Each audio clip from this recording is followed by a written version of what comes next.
The stock of the day is brought to you by IG, Australia's #1 CFD provider. With over 17,000 markets and extended trading hours, turn US earnings season volatility into opportunity. Get started at IG.com. All right, stock of the day is Web Travel is targeting record earnings for this financial year with year-to-date trading in all regions significantly above market growth. Web Travel posted underlying group earnings of $120.6 million for FY25, down from $139 million the previous year. Bookings in the year are up 20%, travel spending up 22%, revenue up a modest 1%. Web Travel says it's in a strong capital position post-demerger, when it demerged the Ferrari in the garage, with $363.6 million in cash at the end of March. The $150 million buyback is now complete. The chief executive says the focus is now on optimising supply sources by increasing hotel contractors to deliver more inventory. Henry Jennings, what did you reckon of the result and the future of Web Travel?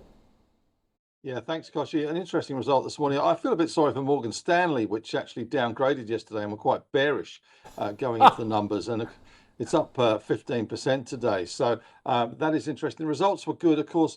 This is the demerged business, so this is the WeBeds kind of business. This is the business to customer business, as opposed to the Web Travel Group, which is the Webjet kind of group. So this was the Ferrari in the garage that was let loose. Well, this was the good bit, and the other bit, in theory, I guess, was the bad bit in terms of exposure to the retail customer booking their holidays online. But of course, we've seen some corporate moves on that one as well, so that one's definitely in play too. So this is a pretty good result, I have to say. Strong revenue, total transaction revenue as total transaction value materially higher, and I think this is a pretty good result.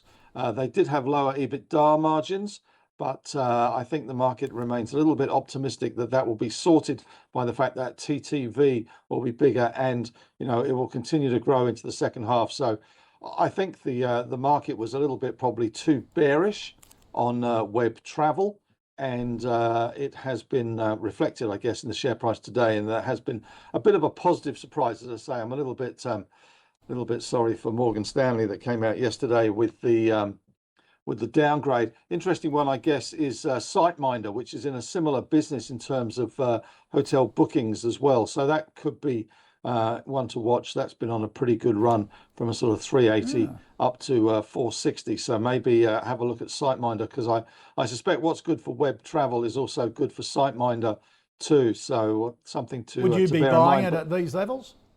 Webjet, or Web Travel rather. I always struggle to buy things after a 15% rise, I have to say, but I would imagine that the brokers will be relatively positive on this one. You could easily see, I guess, a pullback short term, but I think longer term, maybe the market will react more positively to this over the next quarter. So after perhaps a little bit of consolidation, it could push higher. Certainly a hold, if you're lucky enough to hold it, and if you are looking at buying it, then maybe wait for a little bit of a pullback, some of that exuberance to trickle out. But otherwise, it looks pretty positive.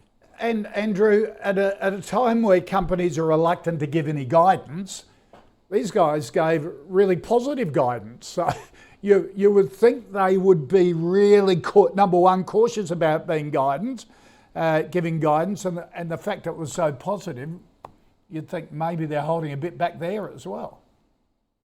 Either that or they're just like living life on the edge, Koshi. I guess, and again, full disclosure, I misread the company that we were looking at, and I thought it was going to be Wesfarmers. So here I am, preparing for Wesfarmers, and it's an amazing business, and then I go, oh no, Web Travel. So I haven't done as much due diligence, but so part of my due diligence in the last 15 minutes has been going, well, let's have a look at, all the ASX announcements. And when you have one that says we are refocused and recalibrated, you think, well, what were you doing before? You know, you were loose and, you know, like unfocused. So in a way, I think it's, to your question, it's really, you know, them saying to the market, we're back on message, and to show that we're back on message, we're willing to give what we believe to be some credible guidance. So from that point of view, that's a positive. And certainly the result was great. And I think to Henry's point, the market was really expecting it to be a somewhat ordinary result, which is why it was under some pressure, and that short interest has been, or people selling it in anticipation of it being an ordinary result. But it's still looking fairly fully priced in a P of 20 times, but forecast earnings growth of only 17. Right. To Henry's point around the momentum, though, it takes 3 days for good or bad news to wash through a company. So given this sort of positive guidance, you might expect it to pop even a little bit more, albeit we've had a pretty good pop today. But I'm with Henry. I'd probably let it settle. It's a hold for the time being, but it certainly is a pointer in the right direction. Okay. All right. Hold for web travel from both Henry and Andrew, and that is our stock of the day. The stock of the day was brought to you by IG.